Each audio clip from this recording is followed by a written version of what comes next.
हरियाणा में चुनाव की बात है तो एनडीटीवी ने कांग्रेस नेता भूपेंद्र सिंह हुड्डा से भी बात की है। उन्होंने कहा कि सीएम पद के उम्मीदवार का फैसला हाईकमान करेगी। मैं भी एक सीएम पद का दावेदार हूं, मुझे हाईकमान का फैसला मंजूर है। शुरुआत इस बात से करना चाहूँगा कि बाहर आपके घर के बाहर बहुत भीड़ खड़ी हुई है, तो ये भीड़ किसका इंतजार कर रही है? हरियाणा के भावी मुख्यमंत्री का? देखिए, आपको पता है कांग्रेस की पद्धति है, विधायक चुने जाएंगे। एक कांग्रेस के पक्ष में हवा है हरियाणा में। विधायक को चुनने के बाद ऑब्जर्वर आएंगे, वो उनके मत जानेंगे और हाईकमांड फैसला करेगी। जिसका भी फैसला करेगी हमारे को मंजूर है। बट आपको लगता है बड़े दावेदार तो आप ही हैं, 2 बार के पूर्व मुख्यमंत्री रह चुके हैं, सबसे बड़े फेस हरियाणा में आप ही हैं। नहीं, दावेदार तो सभी होते हैं लेकिन जो विधायक के मत जानने के बाद किसके विधायक चाहते हैं और हाईकमांड फैसला करेगी। ऐसे ही होता है हर बारी, हर स्टेट में ऐसे ही है। पिछला चुनाव की अगर बात करें 2019 के चुनाव की और अब 2024 के चुनाव की, दोनों में अलग क्या है सर? पिछली बार भी आप लोगों ने काफ़ी मेहनत की, कोशिश की, लेकिन आप लोग आपकी पार्टी को पूरा समर्थन जनता का नहीं मिला, आप लोगों के पास मेजॉरिटी नहीं आई। पिछली बार में और इस बार के चुनाव में क्या फ़र्क देख रहे हैं? आप सब जगह घूम के आ रहे हैं। संकेत होते हैं लोगों की तरफ से। 2019 के लोकसभा के फौरन बाद विधानसभा के चुनाव हुए थे, तो 2019 के चुनाव में हमारी एक भी सीट नहीं थी और वोट पर शेयर जो हमारा 28% के करीब था। और अब के हमारी 10 में से 5 सीट हैं और वोट परसेंट हमारा 20% के करीब बढ़ा है और बीजेपी का 12% घटा है। 10 हमारे पार्लियामेंट्री क्षेत्र हैं, सारे क्षेत्रों में वोट शेयर बीजेपी का घटा है, कांग्रेस का बढ़ा है। इसी प्रकार से 90 असेंबली कॉन्स्टिट्यूंसी हैं, 90 के 90 में कांग्रेस का वोट शेयर बढ़ा है और बीजेपी का वोट शेयर घटा है। जो 10 साल सरकार थी कांग्रेस की 2005 और 2014 में, और इनकी 14 और 24 में लोगों ने तोल के देख लिया। क्योंकि जब हमने सरकार छोड़ी 2014 में, उस टाइम हरियाणा प्रति व्यक्ति आय में, प्रति व्यक्ति निवेश में, कानून व्यवस्था में, नौकरी देने में और खेल और खिलाड़ियों में नंबर 1 था पूरे देश में। मेरे आंकड़े नहीं, प्लानिंग कमीशन के आंकड़े। आज जब देखते हैं तो वो भी, जब मैं कह रहा हूँ जो CMI है या प्लानिंग कमीशन है, आज हरियाणा नंबर 1 हो गया बेरोजगारी में। सर, आपने जो एक बात कही रोजगार की बात, बेरोजगारी की, जहां पर भी जाएं युवा के बारे, हरियाणा में जो भी बच्चा बात कर रहा है वो सिर्फ इसी बात की बात कर रहा है कि रोजगार की कमी है। कांग्रेस ने अपनी गारंटीज में 2 लाख रोजगार की बात कही है, बीजेपी भी अपने कह रही है हम रोजगार बहुत बढ़ा देंगे अगर हम दोबारा सरकार में आते हैं।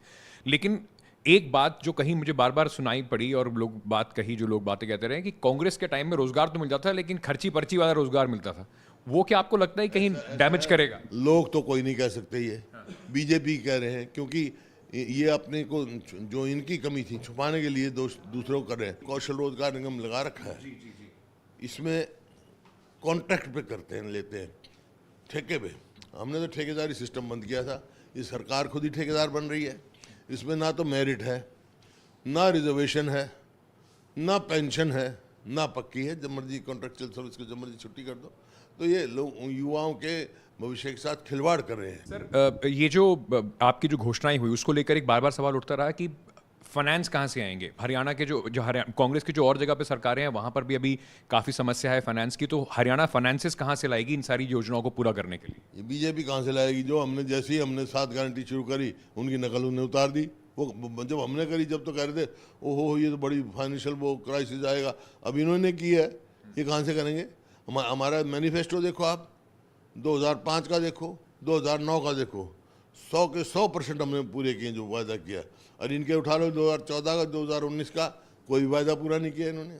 ये जो बाकी प्लेयर्स हैं इसमें, जेजेपी बीएसपी के जेजेपी रावण जो चंद्रशेखर जी की पार्टी है उनके साथ काम कर रही है, बीएसपी का गठबंधन इन लोगों के साथ है, आम आदमी पार्टी भी चुनाव लड़ रही है। आपको लगता है कहीं ना कहीं हार जीत में इनका बड़ा फैक्टर होने वाला है?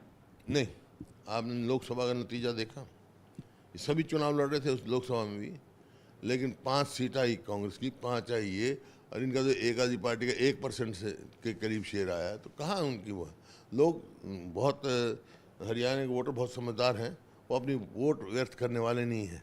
तो मुकाबला सीधा कांग्रेस का और बीजेपी का है। तो ये आप समझो अपनी वोट कोई व्यर्थ नहीं करेगा इसमें। मतलब लोकसभा में तो बीजेपी होगी हाफ, 10 में 5 है, और विधानसभा में हो जाएगी साफ। क्योंकि आम आदमी पार्टी के साथ आपका 2024 के चुनाव में गठबंधन था, तो क्या कहीं ना कहीं हुड्डा जी को पसंद नहीं था गठबंधन, इस वजह से नहीं हो पाया विधानसभा? ऐसी कोई बात नहीं, हमने प्रयास किया भाई। राष्ट्रीय स्तर पे तो हमारा गठबंधन है, ये स्टेट के उस पे प्रादेशिक उस पे हमारा किसी से गठबंधन नहीं है। ये भी एक बड़ी चर्चा है कि सबसे बड़ा चैलेंज कांग्रेस के लिए कांग्रेस पार्टी है। बार बार ये बात होती है कि देखिए अंदरूनी कलह कितनी है। शैलजा जी पिछले 11 दिनों से कैंपेन नहीं कर रही हैं। आपको लगता है इसका एक फर्क पड़ने वाला है, एक माहौल जो बन रहा है उसका फर्क पड़ने वाला है? सारे कांग्रेस के कैंपेन में लगे हुए हैं। ये आप लोगों की परसेप्शन है, आप लोगों को क्या खबर होती नहीं तो यही कहानियां घड़ते हो।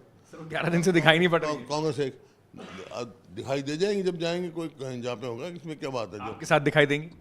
क्यों नहीं दिखाएंगे, पार्टी के हैं, जहाँ मैं इकट्ठे आएंगे सब इकट्ठे आते रहे जाते रहे। कांग्रेस को जल्दी पीक नहीं कर गई? ऐसा लग रहा है आपको कि कैंपेन जो है वो बहुत जल्दी पीक कर गई है? मतलब ओवर कॉन्फिडेंस दिख रहा है, कह रहे हैं कि ऐसा ना हो जाए कि छत्तीसगढ़ मध्य प्रदेश वाली हालत हो जाए। नहीं तो लोग लड़ रहे हैं, लोग लड़ रहे हैं।